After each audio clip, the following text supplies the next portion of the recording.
Janice, Deborah, and I do some ridiculously difficult work that has rewards that pay us back in ways those who do not dig in for this work will never understand. And thank you for trusting us to do that, to help people. But the calls always start with desperation. And I'm grateful to Janice and to Deborah, and we try not to out each other, but you know what? I quit worrying about power. And so I say loudly and proudly, if you are within the United States, and I've yet to negotiate with anyone. No, actually, I do have a Canadian patient. We pick up on this side of the border. She lives close enough. But if you are in the United States of America and you want to improve your life where it is simply creating homeostasis so that you can enjoy your best life, or whether we are throwing down in the most desperate circumstances after every Sermon from the Mount has failed us, it all starts in desperation. And it all comes from a place of fear. And I gave up my fear a few years ago because, daggone it, they really didn't mess with me in Washington, so I'm thinking, are they going to mess with me anywhere? And here's why I gave up my fear, is every morning, me and Lucy Lou, first I tell her what a good girl she is, get her out the door, and I check in with my moral barometer and my physical barometer. Physical, because you cannot pour from an empty pitcher. You must take care of yourself first. And I don't care whether you're simply trying to take care of your family, simply, right? I've been in that shoes too. Whether you're getting up and going to work, or whether you are trying to save the world in your own very way. Check in with yourself. Do what it takes to take care of you today first. And then second, I check in with my moral barometer as I'm looking at my date book, and there's some grams going out to Ohio. There's some grams going out to Florida. There's some grams. You know what? And I used to say I do it for kids. Because I figured, who wants that PR nightmare? Feds come and try me there in Tacoma, in my hometown, down at the federal courthouse. I used to cynically say, will I cue the crying mothers, you know, thinking in the hardest terms that I could about what fate could befall me. And then I realized it's out of my hands now. Right? I have nothing to do with what would happen with the public relations nightmare if they ever tried to run a Trinet interference on me. You know what? They cannot deal with that many truth speakers at once, and they best, one, keep me in jail. That won't work out for him either, because I swear to you I will become Paul with the Corinthians. I will have time for all the books I've been promising to write. And second, you know what? They made a martyr out of me if they do it. Because at this point, literally thousands of people, children and adults, grandmas, aunties, nieces, nephews, that old codgety dude down the way that just will not shut up about the fact that you haven't clipped your grass this week. Everyone has a right to health. Everyone has a right to health. All of those guys, whether they're going to agree on anything else or not, they agree that they have had health promoted with cannabis. And this is what power fears. They fear the truth speakers. Now, I know you all are truth speakers. You wouldn't be here, right? There's probably very few uninitiated here.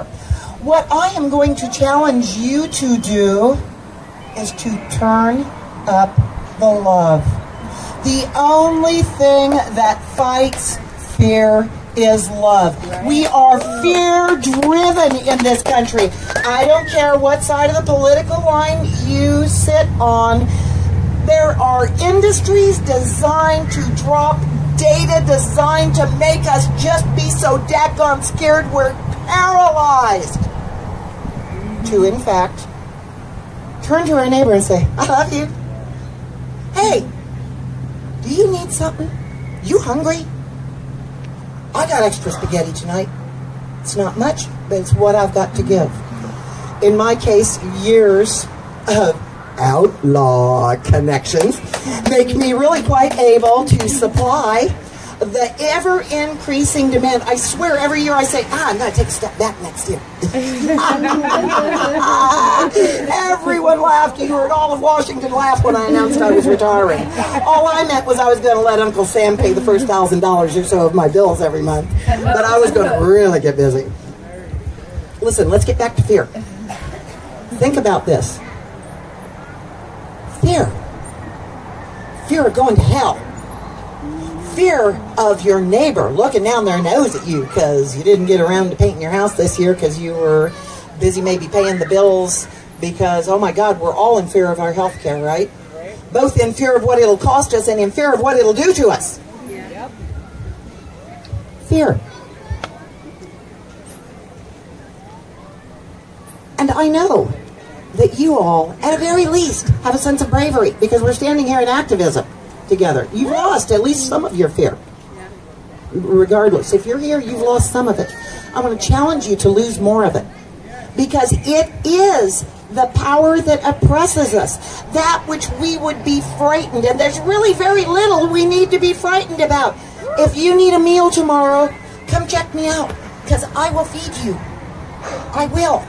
If we need to arrange for a berth for you for tomorrow night, I swear to God, I'll figure it out. Yeah. I got friends. Yeah. And you do too.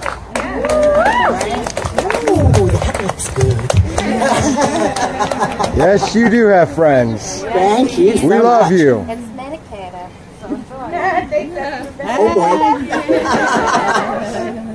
Good thing we're getting the work done early here today. Of course, you know, try and shut Grandma up, right? Tell me more.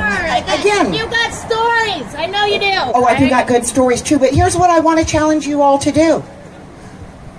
Live your truth. Live your truth out loud. Live it in the elevator, Janice. Back them up right against that key panel and start banging all of the floors, you know? They're going to thank you in the end. Yep. And all you're bringing is your truth. You know, you're just trying to help them. And I swear the saddest cases I deal with are the friends who you sent them to me 8 months ago. And they're like, no, I'm going to let the doctors, they say, give my child chemo. I say, poison. Really? And you're going to turn your back on at least a provable at some level, effective, harmless product.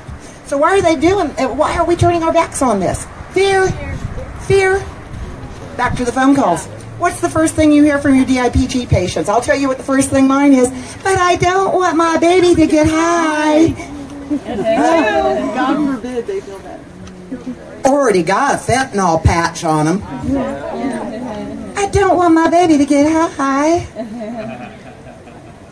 And I tell them straight up, you are literally tying both of my hands behind my back and telling me that you do not want me to save your child because you're afraid she might enjoy it a little bit. And they go on with chemotherapy. Let the patch make her miserable. That's right. They go on with chemotherapy, and 8 months down the road, 2 months past the time when we've decided that these experimental products can't even really tell you what they do to children's brains, and it's kind of iffy what it does to adult brains. They bring a shell of a child back to us. Can you save my child's life? Well, at least you're untying one of my hands. Yeah, let's get busy.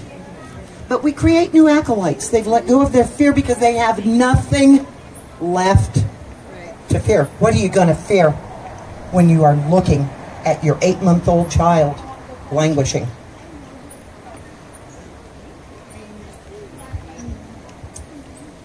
The reason I do this is my prayer of thanks that I have a 42-year-old son who is phenomenally robust and 3 grandkids, all now almost grown, who are also extraordinarily healthy. I cannot imagine. I empathize, but I cannot imagine that dagger that freezes everything else in your life with fear. Because that's your baby there. And that is not the natural order of things. Fear nothing! Thank you, Grandma. She always has amazing things to say.